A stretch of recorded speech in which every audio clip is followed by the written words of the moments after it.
স্যারকে বলা হয়েছে ভুয়া শব্দ। না আপনি সবাই জানেন। আপনি এখানে মানে ক্যামেরার সামনে বললেন অনেক নামি দামি লোককে বলা হয়, নাম বলেন। শামীম হোসেন স্যারকে বলা হয়েছে ভুয়া শব্দ, জায়েদ খানকে বলা হয়েছে ভুয়া শব্দ, তাকে না বলা হয়, সবাইকেই বলা হয়। সাকিব আল হাসানকে ভুয়া শব্দ বলা হয়েছে। এটা কেন বলবে? এটা তো ইফতিজিং, এটা বড় ধরনের একটা ইফতিজিং। আমাকে নাই মনে করে বললো যে আমরা যে মনে করে বললে ধরেন শামীম ওসমানের সারার মধ্যে একটা একজন ভালো করে তাকে ভুয়া বলে, ভুয়া বলা হয়। হ্যাঁ মাশরাফিকে, তারপরে সাকিব আল হাসানকে তাদেরকে ভুয়া বলা হয়। কেন বলাবে? আমি নয়, তাদের হিরো আলম মানে কোন যোগ্যতাই নাই, তাদেরকে এত যোগ্যতা ব্যক্তি তাদেরকে ভুয়া বলে কেন? তাহলে এটা অবশ্যই ইফতিজিংয়ের মধ্যে পড়ে। এই বিষয়ে আমরা ব্যবস্থা না নেওয়ার কারণে দিন দিন এই শব্দটা বেড়ে যাইতেছে। আপনার কি যাচ্ছেন যে ব্যবস্থা নেওয়ার জন্য? অবশ্যই এটা ব্যবস্থা হলো, এই কারণে এখানে আসে। এটা আমাকে একা টার্গেট করেনি, এটা এক ধরনের একটা গ্রুপ সিন্ডিকেট কাজ করতেছে ওখানে। আর বইমেলা থেকে যে বের করে দেওয়া হয়, এটা কোনো নিয়মে আছে? আমি বাংলাদেশের নাগরিক, আমি বইমেলাতে গিয়ে কারোর সাথে মারামারি করিনি, আমি কারোর সাথে খারাপ ব্যবহার করিনি, সেখানে বইমেলা থেকে বের করে দেওয়ার প্রশ্নটা কিভাবে আসে? এ ধরনের ক্যাপশন কিভাবে দেওয়া হয়?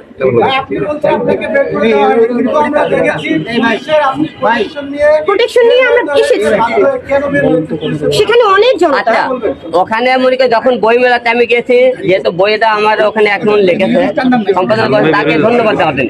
আমার ওখানে দায়িত্ব ধন্যবাদ দিয়ে দেখেছি ওখানে পরিস্থিতির লোকজন ভালো না। আমি তো ঠিক আছে, আপনাদের তাদের মাধ্যমে গেট থেকে বের হয়েছে, তাহলে বের করে দিল কে? বেরটা করে দিল কে? ওখানে লাখ লাখ মানুষ ছিল, লাখ লাখ মানুষ কি আমরা ঠেলে বের হতে পারবো? যেহেতু সে একজন সেলিব্রিটি মানুষ, সে তো লাখ লাখ মানুষ ঠেলে বের হতে পারবে না। পুলিশের প্রোটেকশন নিয়ে কেন বেরোবে না? ওখানে যেটা জনগণের যে ভিড় উঠতেছে না, যে মানুষের গায়ের উপর করতেছে, তেমনি একটা গন্ডগোল যাতে না হয়, যাতে আমরা সুষ্ঠুভাবে এসে সুষ্ঠুভাবে বাংলা থেকে বের হয়ে যেতে পারি, মেলার মধ্যে একটা কোনো গন্ডগোল যাতে না শুরু হয়।